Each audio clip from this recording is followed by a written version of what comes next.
Imagine being in a place where the sun hasn't shone in over 1 billion years.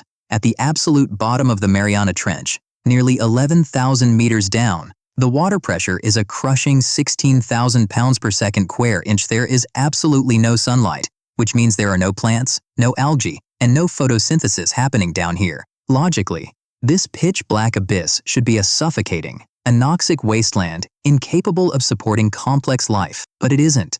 Even at the very bottom of the world, the freezing water is flush with highly reactive, life-sustaining oxygen. So, how does a gas produced at the surface survive a journey through miles of hungry, oxygen-consuming waters to arrive perfectly fresh in the deepest trenches on Earth? This is the fundamental paradox of the deep ocean.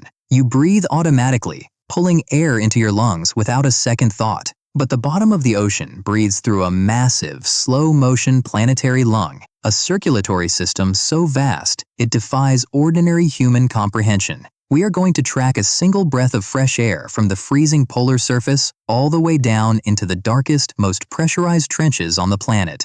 Along the way, we will encounter underwater waterfalls that dwarf anything on land, a suffocating middle zone of death, and a creature literally named after hell that holds its breath for a living. And by the end, you will understand why this invisible, centuries-old breathing mechanism is the fragile linchpin keeping our entire world alive, and what happens if it suddenly stops.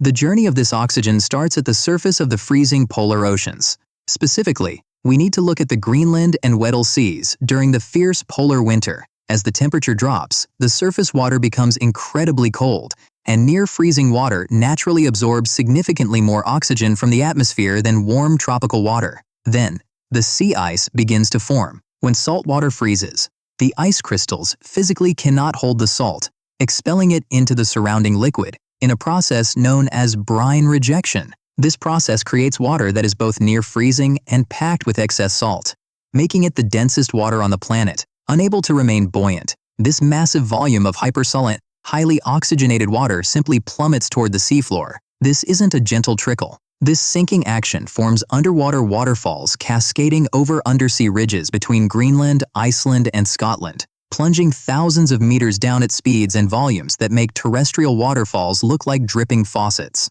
This immense downwelling is the literal breath being drawn into the lower limb of the Atlantic Meridional overturning circulation. But sinking is only the first step. Once that oxygen hits the bottom, you might think it just oozes aimlessly across the floor like spilled syrup. That is exactly what scientists assumed for centuries, until the math proved them wrong. In the mid-20th century, a physical oceanographer named Henry Stommel began running mathematical models of a rotating sphere. Accounting for the Coriolis force and the beta effect, he calculated that this sinking dense water wouldn't just spread out evenly. Instead, the Earth's rotation would compress the flow against the western boundaries of the ocean basins.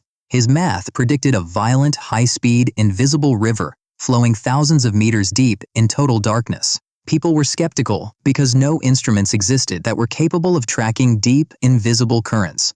That changed in 1957 when British oceanographer John Swallow invented a neutrally buoyant acoustic device called the Swallow Float. Dropping these floats deep off the coast of South Carolina, from the research vessel Discovery 2, Swallow and Valworthington watched as the instruments were immediately caught in a swift, southward-flowing current. Moving at 9 to 18 centimeters per second, ye conned.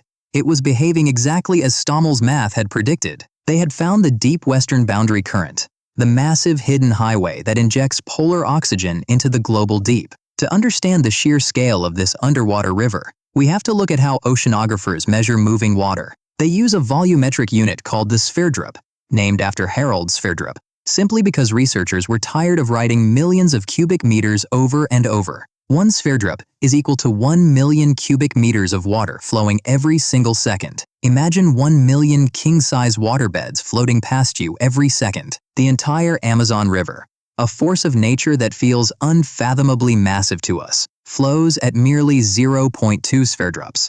The Atlantic Meridional overturning circulation moves 15 to 18 Sverdrups, transporting up to 90 times the volume of the Amazon into the deep ocean. Down in the Southern Ocean, the Antarctic circumpolar current acts as the primary mixing hub for the world's deep waters, transporting an astonishing 135 to 147 Sverdrups.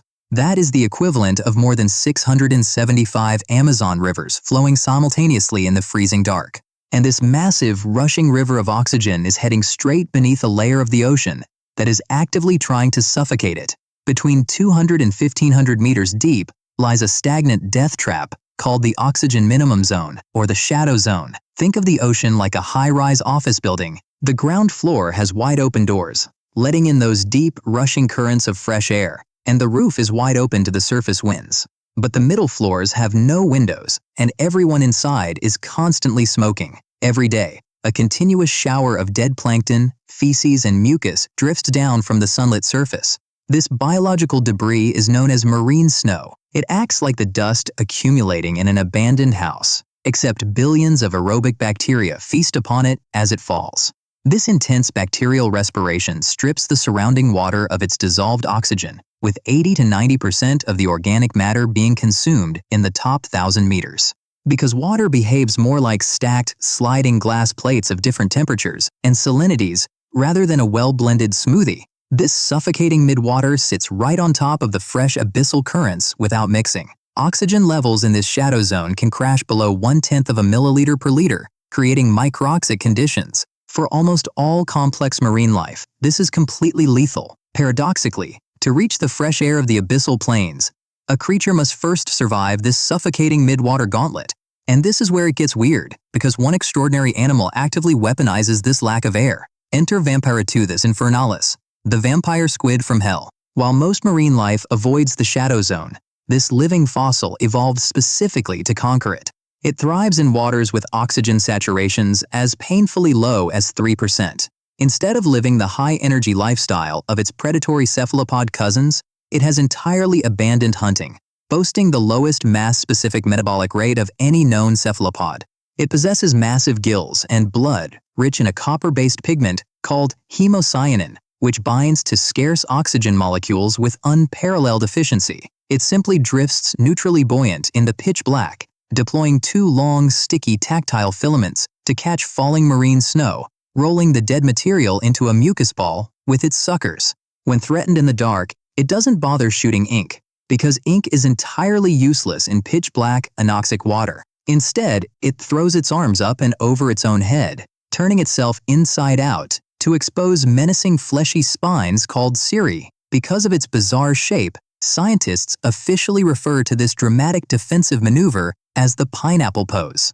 By mastering this suffocating zone, the vampire squid perfectly escapes the fast-moving apex predators that simply cannot hold their breath long enough to hunt it. But our breath of fresh air doesn't stop in this middle zone. It keeps flowing, deeper and darker, until it reaches the most extreme geography on the planet. Eventually, the deep ocean currents reach the hadal-pelagic zone's inside subduction trenches. In the Mariana Trench's Challenger Deep, at nearly 11,000 meters down, the hydrostatic pressure reaches an agonizing 1,100 atmospheres. That is 16,000 pounds per second square inch pressing against every living cell. Yet, despite the immense depth and pressure, oceanographic sensors have revealed that the water here is highly oxygenated, containing between 156 and 172 micromoles of dissolved oxygen. The steep physical geography of the trenches acts as a massive geological funnel, collecting drifting marine snow and triggering highly active microbial communities. The oxygen provided by the global conveyor belt allows these heterotrophic bacteria to thrive in the darkest pockets of the planet, demonstrating higher oxygen consumption than the shallower abyssal plains surrounding them. This brings up a massive misconception that you might have seen circulating in the news. In mid-2024, a highly publicized paper claimed to have discovered a localized source of oxygen at the bottom of the Pacific Ocean in the Clarion-Clipperton Zone. The paper hypothesized that potato-sized lumps of rare earth metals called polymetallic nodules were acting as natural geobatteries. The claim was that these nodules were splitting seawater via electrolysis to produce dark oxygen in complete darkness. The media seized upon this, suggesting it rewrote the rules of biology, but it was fundamentally flawed. By late 2024, the broader scientific community severely dismantled the claim, highlighting that the proposed mechanism violates the basic laws of thermodynamics.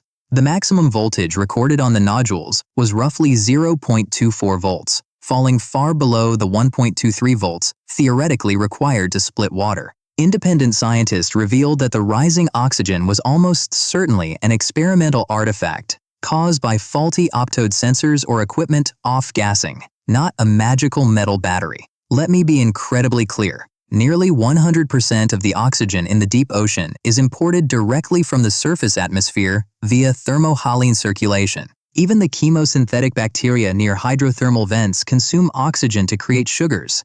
They absolutely do not produce it. There are no secret oxygen factories in the abyss. The entire deep-sea ecosystem is living on a borrowed breath of air that took centuries to get there. It takes an estimated 1,000 to 1,500 years for a parcel of deep water to complete a full circuit of the global ocean conveyor belt from the North Atlantic to the North Pacific. By the time this ancient water reaches the deep North Pacific, it has gone over a millennium without touching the surface atmosphere. Because of its immense age, it has been continually stripped of its oxygen by falling organic matter, making it the most oxygen-depleted deep water on the planet. This mechanism that pushes oxygen into the deep ocean is not just an obscure quirk of fluid dynamics. It operates exactly like the cardiovascular system of a human being, and it is the fragile linchpin of global climate stability and marine biodiversity. Because the sinking of water at the poles is driven entirely by cold temperatures and high salinity, it is uniquely vulnerable to climate change. As global warming heats the atmosphere, surface waters naturally warm up and hold less oxygen. More critically, the rapid melting of the Greenland and Antarctic ice sheets is pouring billions of tons of fresh, unsalty water into the polar oceans. This fresh water dilutes the ocean salinity, making the surface water significantly less dense. If the water becomes too warm and too fresh, it will no longer sink. This creates a terrifying threshold known in physical oceanography as the stomal bifurcation. If the freshwater influx passes a certain tipping point, the Atlantic Meridional overturning circulation could slow down or collapse entirely. An AMOC collapse would effectively stop the heart of the ocean. Without the downward plunge of oxygenated water, the deep ocean would slowly suffocate. The deep, abyssal plains would become anoxic dead zones, triggering a mass extinction event for deep sea life. Furthermore, a 2026 study by the Potsdam Institute for Climate Impact Research indicates that an AMOC collapse would radically disrupt the global carbon cycle. It could turn the Southern Ocean from a vital carbon sink into a massive carbon source, venting deep stored carbon dioxide back into the atmosphere. This would add an estimated 0.2 degrees Celsius of additional global warming, accelerating the exact processes that caused the collapse in the first place. While current models suggest a full collapse might not happen before the year 2100, recent early warning signals suggest the tipping point might be breached much sooner. We do not currently know precisely how much freshwater is required to permanently break the conveyor belt. What do you think is the most effective way for humanity to monitor a planetary system this massive before it breaks? When you look out over the ocean, it is easy to see just a flat, blue expanse. But beneath those waves is a beautifully complex, highly stratified machine working in the dark. Every breath you take is shared with a creature thousands of meters below, connected by an ancient, invisible river of ice-cold water. The bottom of the world is breathing. We just have to make sure it doesn't stop.